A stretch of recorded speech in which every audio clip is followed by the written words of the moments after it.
Well, after all the hype this weekend, and we hoped the Houston Astros would be adding Blake Snell to the roster, to the rotation, they're not. Paul, Joe, and Sean here with you. Glant and George, 12-3. Blake Snell signed a deal with the San Francisco Giants. 2 years, $62 million. That's a lot of money. It's less than what was reported the asking price was. Not by much. It's a semantics thing here a little bit. We're talking like $3-4 million. But Paul, the Astros missed out on Blake Snell. And I want to start with Jim Crane because he seems to be catching the most frustration amongst Astros Twitter, that people are very upset that they did not pay Blake Snell. Are you upset? I'm not. I'm not either. I wish I was upset. Maybe it's because I feel there's still a chance that they get Jordan Montgomery or somebody else. Mm-hmm. Maybe they don't go that route.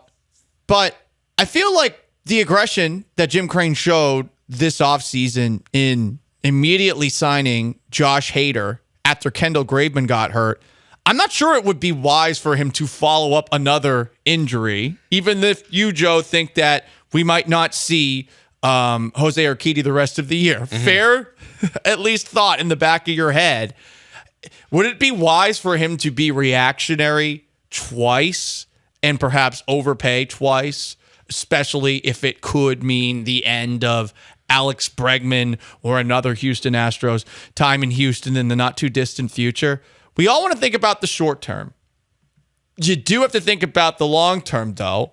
And I think over this run, the Astros have done a very good job of balancing the two of those, but specifically thinking about the big picture more often than the now. And the reason why, I think the Snell versus Hader are so different just because of what you have internally, right? You have who's your sixth inning guy right now? If Christian Javier only gives you 5 innings, who are you going to in the sixth? It's a great question right now. I think that when guys are healthy, you'll have a better feel for it. Yeah. You could use some of the starters that are no longer in the rotation. Maybe that's JP France again, or it's Ronel Blanco.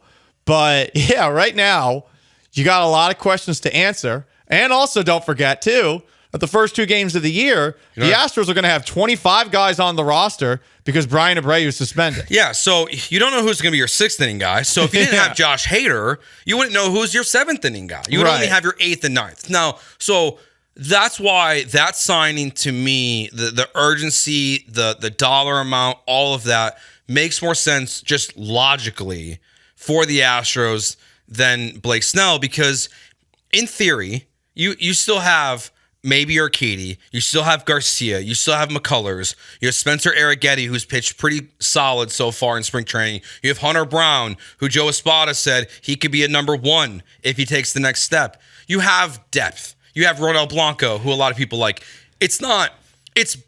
The point is the depth rotation is way better than the bullpen depth. But there's a asterisk of hopefully eventually having depth. That's true. That's what makes it a little bit uneasy, I imagine, for a lot of people out there. And as brought up on our Twitch, you do wonder also about who's the first starter in your rotation.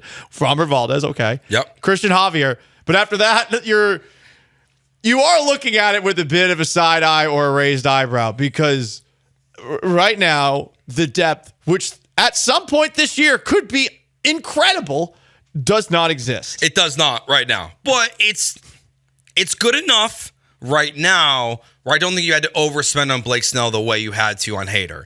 If you start the season with Framber, Javier, Hunter Brown, Ronel Blanco, Spencer Arrighetti, JP France, 5 of those 6 guys, I feel okay.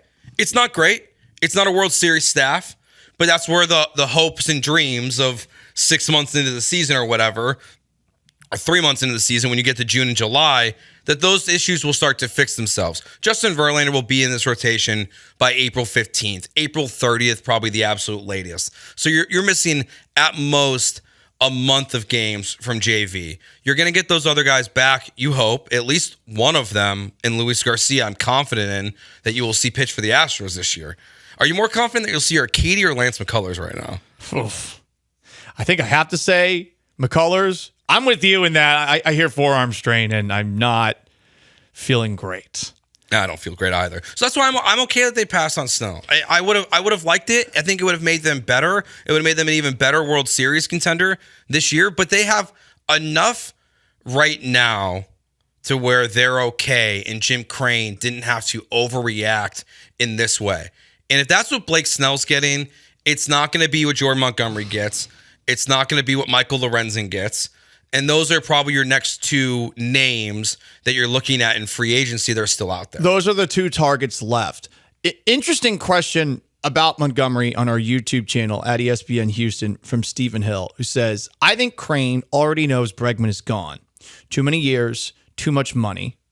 Tucker will be the focus. So I say sign Montgomery, says Stephen, if he doesn't insist on too many years.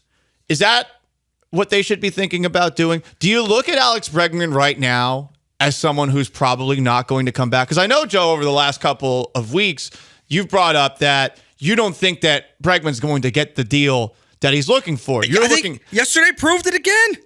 Scott Boras is washed. Boras is washed. He's washed. He's going to sue you for slander. Look at his offseason. Cody Bellinger got the longest contract of 3 years. He's misplayed all of his players. How does Scotty get his groove back? Hopefully not with Alex Bregman and the Astros with a 10-year deal. But I mean, yeah, because Jose Altuve, that deal was very, very Astros friendly. It's just these. It's the best second baseman in baseball. Yeah, Scott Boras is washed. Cody Bellinger, 3 years, $80 million with opt-outs. Blake Snell, 2 years, $62 with opt-outs. So Matt Chapman, 3 years, $54 with opt-outs. If you throw an insulting offer at Scott Boras right now, is he down so bad that he'd take it? No, he's not. Does he have the 2 a.m. drunk goggles on and he's like, well, money's money, and I just get all in that bag of money. I wish they could, but no. Alex Bregman will hit free agency, and he will be a free agent on March 10th, 2025 still. Because I don't know what Scott Boras is doing. I think he still believes that the 10-year, $300 million contracts are just out there for everyone, and they're so clearly they're not. I feel great. I think Alex Bregman's going to be back with the Astros. Just heard here from Joe George. Scott Boras, bitch. I didn't say it. Yep. I can't believe you said it. Yeah. And I'm just interpreting it for the simple folk. I'm okay with that. I support that message. Joe George thinks my name is Joe George, and I support this message. Scott Boras is washed. It does feel that way, though. It really does. Yeah. That's all he got for Blake Snell. The guy won the Cy Young twice, right? Yes, and those are and they're high value contracts, but there's no stability, and the idea that all these guys are going to opt out again after 1 year and all hit free agency at the same time again, and like next offseason is going to go so much better for them. How? It's just not. So I'm okay with this. I would have liked Blake Snell. Blake Snell would have made this team an even better World Series contender in the short term and in the long term, but the sky is not falling. So, no, I'm not mad at Jim Crane. What if they don't get Jordan Montgomery? What if they don't get another arm? Where you at? Yeah, that is – I still feel okay because I still believe in Justin Verlander. I still believe in Fromber for the most part. And Javier for the most part. I believe in Javier more than I believe in Fromber. I don't know if that's a bad take or not. No, I feel you on that. I think that when Javier is on his A game, it's better stuff. Yeah. But Fromber is a guy that, at least in the recent past, has shown he's more consistent than Javier. 100%. The problem was just it wasn't last year. Yeah, and Christian Javier is obviously his biggest issue is that oftentimes his pitch count's so high, he only gives you 5 innings. He's a lot like Blake Snell. Yeah. I mean, Snell is one of those other guys who he's going to walk some people. He led the majors in walks last year. So that's a reason to walk away from the idea of paying that guy $30+ million a year. I am with you in that I am not going to crush Jim Crane for not signing off on that. I'm not going to crush Dana Brown for not making it happen. And I would understand the reasoning if they don't sign Jordan Montgomery or the other pitcher that Michael you mentioned. Lorenzen. If they don't sign Michael Lorenzen either, I don't think I'm going to get mad because conceptually they have depth down the road. But there is a lot of wishful thinking right now with depth in the Astros going forward especially when you consider the other new wrinkle for the Astros this coming season. Yeah, it's going to be a fascinating season with this rotation, with the bullpen. But maybe part of this for me, Paul, is that it is Abreu, Hader, and Presley. It takes away some of the stress of the rotation. That if this offense can perform to, somewhere in the mix of what they did on the road versus at home last year, and just be pretty competent at all times, which we all know they're capable of being, they can keep Blanco and Arrighetti in games and get you to the 7th, 8th, and 9th inning, to where your bullpen can shut the door and you can find a way to grind out games throughout the year. So that's why I still feel positive overall. I got you on that. The other wrinkle is Espada being in as new manager, and I think based off of just some of the things that you've heard from him and some of the actions of spring training, it does feel like Espada, right now at least, is going to be less of an off day giver, if that makes any sense. It feels like, compared to Dusty Baker, where it felt like you had a rotating wheel of, wait, why are two guys out of the lineup today? It feels like there'll be less of that, which also could lend itself to depth issues, theoretically, if guys are worn down by the end of the year. Because that's the thing that Dusty's done, I think, the best the last couple of seasons. I think Dusty managing players' innings and pitchers' innings has led to them being as fresh as possible for the end of the year, especially considering that basically over the last 7 years, the Astros have played, probably like half a season, maybe even a little more, with all these postseason games that they've been in. So now you got to wonder if, in addition to the lack of depth that you have right now, that Espada is going to ask for more out of these players and pitchers, and if that potentially has a side effect down the road. I mean, I'm curious how Espada will handle the younger arms, because he's still going to keep in mind about pitch counts and all that stuff. I don't think the off days are going to be as frequent within the lineup. Dubon, who is tearing it up in spring training, it does seem like he will be playing regularly. He should be playing regularly. I think he will. He's hitting right now. Yeah. Because the thing about Dubon, carried the team at the beginning of the year last year. He was incredible for Altuve the whole first part of the season. It was insane. I was like, wait, what? He was unreal. Acquired mass Mauricio Dubon was the guy that people were talking about. Why is he even on this team last year in spring training? Not everyone. I like Mauricio Dubon, but I was just over the whole personal center fielder thing that they tried the year before. The valet. It's such a weird thing that Dusty Baker did. I liked the weird idiosyncrasies of pitchers, though. It's like, you got to have Mauricio Dubon. I think that was a Dusty thing, though. It probably was. I can't imagine Justin Verlander.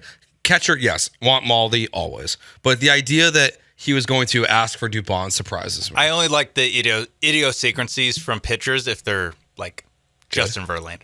That's fair. If they're good. What's your bar? Have some pelts on the walls. Is Fromber good Have some enough? pelts on the walls. Fromber has some Be a sort future Hall of Famer. Fromber, World Series champion. Fromber Valdez. I mean, they wear specific jerseys that Fromber wants to wear. I think he could have done it in 2022. I think it's taken away. Like him being able to call his own pitches, taken away from him. That's one thing early on that I like about Espada. I like how he took that away from him right away. I like both parts of it. Willing to try stuff and willing to be like, nope. Yeah. And like the immediate reaction, everyone knows this. If you have a boss, people make mistakes. They make bad hires. They make bad decisions. And then you have to pivot right away. You have to change something that doesn't work. And that didn't work. It was one spring training start, and it was clearly a disaster, and they got rid of it. I hope that the side effect of that, though, or the consequence of that, isn't Fromber Valdez pulling a Chris Sale at some point and cutting up a jersey. Which jerseys? I wouldn't mind if he cut up the Space City ones. I don't love them. I don't really like the Space City ones. I like the orange ones, and I can't believe they haven't worn the Tequila Sunrises in as long as they haven't. When was the last time they wore those things? It's been a hot minute. They wore the Tequila Sunrise jerseys are their best unis, and they never wear them. And I saw people were thinking about bringing back the blue and gold or bringing back the disgusting brick red crap. No. Give me the Tequila Sunrise. Did they lose the copyright to the Tequila Sunrise? Good question. I can't remember them wearing it as no, because it's always a giveaway. Yeah, but I mean, I just don't remember them actually wearing it as a throwback, and there is really no excuse for that. Yeah, I don't remember the last time. It's been a while. I can't imagine they've done it recently. The Phillies wear their old school jerseys, which I like. Every team wears Those all their baby old blue stuff. jerseys are nice. Everyone has a baby blue jersey now. That's what I don't like, is that every team has a baby blue jersey.